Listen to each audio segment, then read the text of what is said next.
Bem, pessoal, hoje nós iremos analisar os impactos da medida provisória número 871, a medida do pente fino do INSS, sobre o benefício da pensão por morte. Então, eu fiz algumas anotações em cima da medida provisória sobre esses impactos. É importante a gente mencionar que nem todos os beneficiários da pensão por morte serão impactados. Então, a gente dividiu aqui a análise em 3 grupos de pensionistas, ok? 3 grupos de pessoas que recebem o benefício da pensão por morte, ou irão receber o benefício da pensão por morte, e que se enquadram nas regras do pente fino. Se você tem dúvidas sobre outros requisitos da concessão da pensão por morte, requisitos que se mantêm, nós temos um vídeo especialmente falando sobre a pensão por morte, ok? Olá pessoal, tudo bem? Desculpa que invadi o vídeo de vocês, mas eu queria, antes de retornar ao vídeo, fazer uma surpresa para o meu irmão, que faz aniversário amanhã. Ele é o apresentador desse canal, então eu acho que ele iria gostar bastante se vocês deixassem um comentário para ele parabenizando pelo aniversário. E também deixar o like no vídeo, né? Então, sem mais delongas, vamos voltar.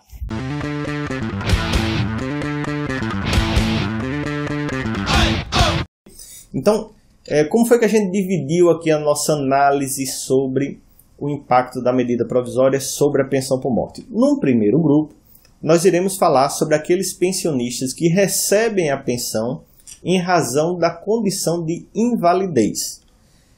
Em regra, quem é inválido ou deficiente físico, mental, intelectual ou sensorial tem direito ao recebimento da pensão durante toda a vida. O benefício, ele, portanto, é vitalício. Okay? O que a medida provisória fez foi impor a essas pessoas alguns critérios de análise para manutenção desse benefício.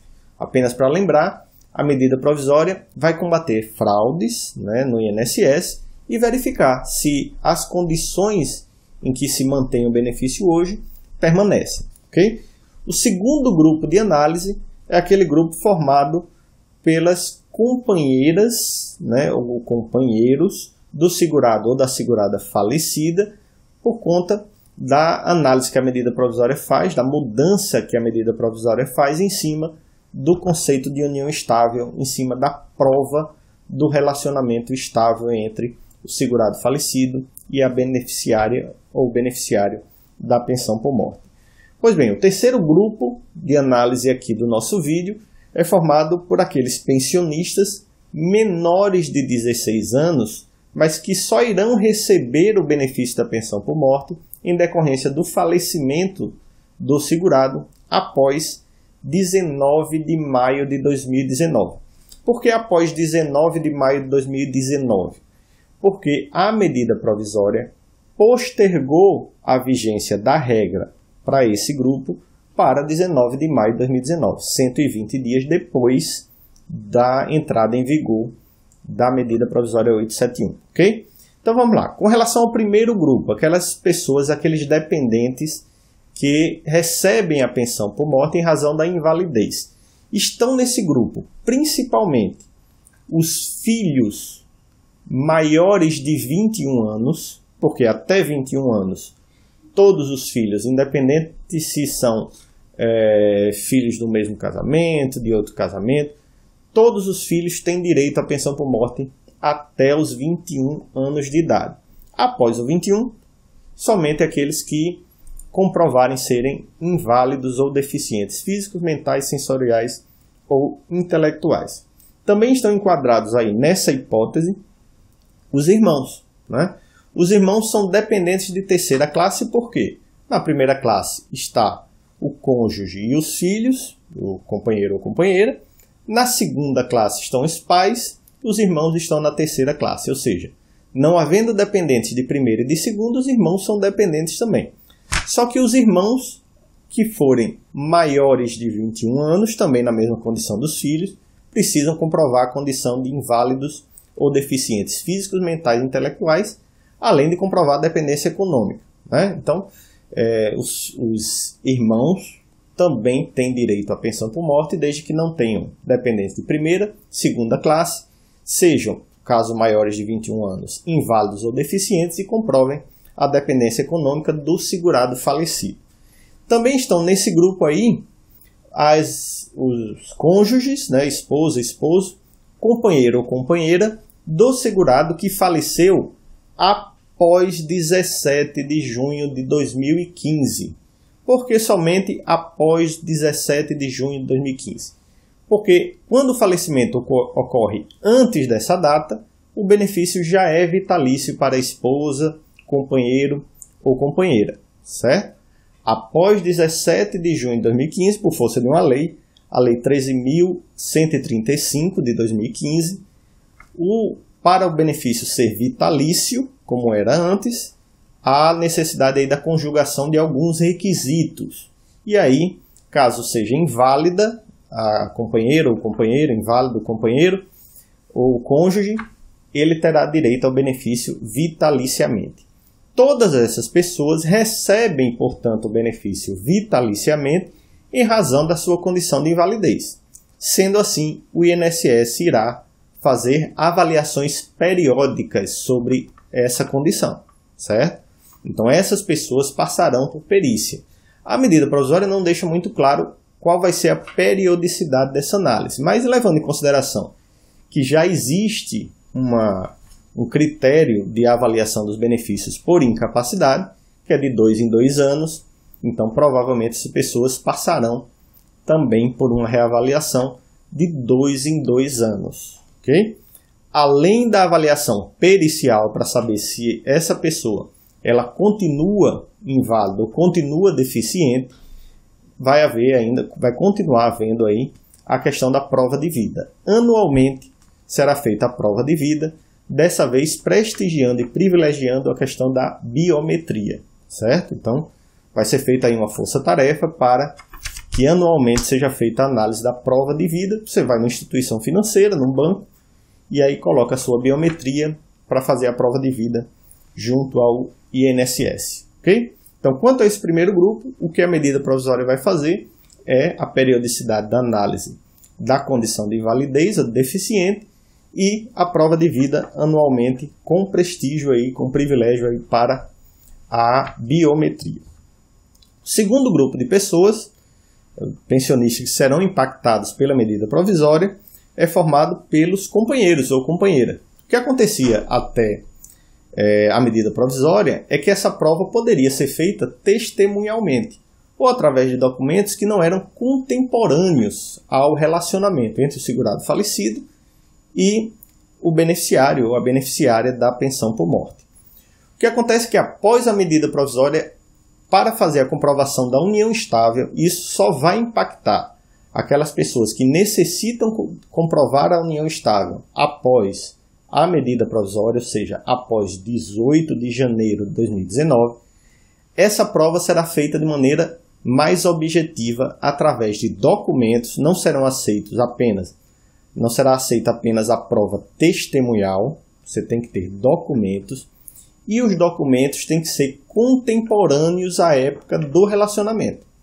Então, eu não posso utilizar para comprovação da união estável uma certidão posterior emitida em cartório ou uma declaração feita após a morte do segurado, a família dizendo que ali havia um relacionamento. Não, você tem que procurar documentos que sejam contemporâneos. Certidão de nascimento de filho é um documento importante, né? Porque certifica que naquela data aquele filho nasceu de um relacionamento, mas outros documentos também são importantes. Então, a partir de agora, vocês vão tentar coletar informações, coletar documentos que demonstrem esse convívio. Bota a conta de água no nome do marido, bota a conta de luz no nome da esposa, né? Um contrato de locação feito no nome da esposa, uma conta conjunta no banco. Esses documentos, havendo a periodicidade desse documento comprovada, né? Isso aí ajuda na verificação aí da condição da união estável. Apenas com essa comprovação é que se dará direito aí à pensão por morte, ok? Então, a principal mudança em relação a esse grupo de pessoas que não tem um documento formal que demonstre o relacionamento, que é a certidão de casamento, eles vivem em união estável, será feito com documentos contemporâneos à época do relacionamento. Importante dizer que a própria medida provisória faz uma ressalva. não será exigido documento em caso fortuito ou força maior.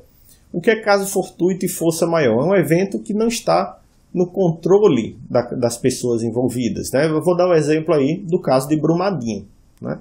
No caso de Brumadinho, muitas pessoas perderam seus pertences, perderam seus documentos e não teriam como comprovar aí a união estável, a relação de união estável. Óbvio, é fato notório que essas pessoas perderam a documentação e terão muita dificuldade de fazer a prova documental contemporânea.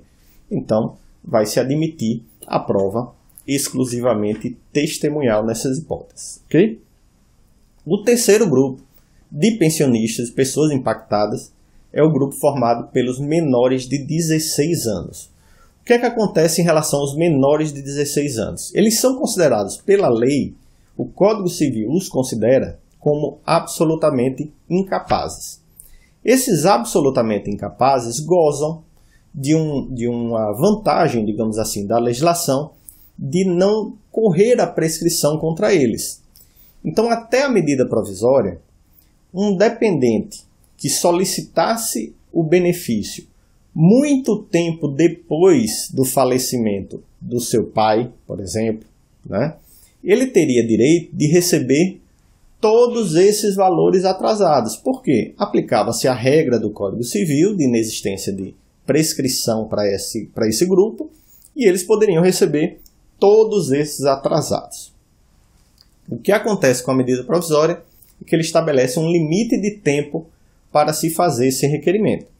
Então, a partir da medida provisória, quem é menor de 16 anos deve providenciar, obviamente que em alguns casos quem tem que providenciar é o tutor, é o curador, é a pessoa responsável por esse menor de 16 anos, deve procurar o INSS em até 180 dias da data do falecimento. Se deixar passar esses 180 dias da data do falecimento, aí o dependente não terá direito aos valores atrasados, mas somente aos valores a partir do requerimento administrativo, a partir do momento em que ele entra com o pedido no INSS. Okay? Então, a principal mudança para esse grupo é justamente a impossibilidade de recebimento dos valores todos atrasados relativos ao benefício. Você só receberá os valores atrasados se fizer o pedido da pensão por morte em até 180 dias da data do óbito, da data do falecimento do segurado. Uma outra alteração importante promovida pela medida provisória é no caso daqueles dependentes retardatários. Quais são os dependentes retardatários? É aquela situação em que já foram habilitados os dependentes, digamos que o segurado faleceu deixando 4 filhos. 3 fizeram a habilitação para recebimento da pensão por morte, começaram a receber a pensão por morte, sendo que o 4º só foi fazer o pedido 2 anos depois. Ele tem direito a receber a pensão por morte desde o requerimento, né, porque ele fez depois de 180 dias, porém, ele entrando com ação judicial para reconhecer esse direito, ele tendo que provar judicialmente que é filho do segurado falecido, ele não terá direito mais de receber esse valor liminarmente, a sua cota, a sua parte liminarmente. Ele pode sim solicitar ao juiz que reserve a parte dele até que a demanda seja definitivamente julgada. É o que a gente chama de trânsito em julgado da decisão. Ou seja, esse dependente retardatário que deixou para fazer o requerimento depois e que necessita de um provimento judicial para comprovar a qualidade do dependente, ele não fica recebendo desde o início, através de liminar, de uma tutela antecipada, o benefício até que se decida se ele tem direito ou não a esse benefício. Não. O que ele pode fazer é pedir que o juiz reserve a parte dele, vai ser descontada a parte dele dos demais dependentes, e aí no final do processo, o processo transitando em julgado, não existindo mais possibilidade de recurso, ele recebe tanto os valores atrasados como os valores mensais a partir daí. E se a demanda for julgada improcedente, se ele perder a ação? Bom, se ele perder a ação, os demais filhos, né, os beneficiários que já vinham recebendo, recebem proporcionalmente aquele valor que foi reservado, que foi depositado em relação a esse requerente. Ok? Então são duas alterações muito importantes nesse grupo de pessoas e que impactam diretamente aí nas relações entre os dependentes do segurado. Ok? É isso aí. Espero que vocês tenham gostado do vídeo de hoje. Qualquer dúvida pode fazer comentários aí no canal. Eu peço que faça a inscrição no nosso canal e ative aí o sininho de notificações. Muito obrigado a todos e até a próxima.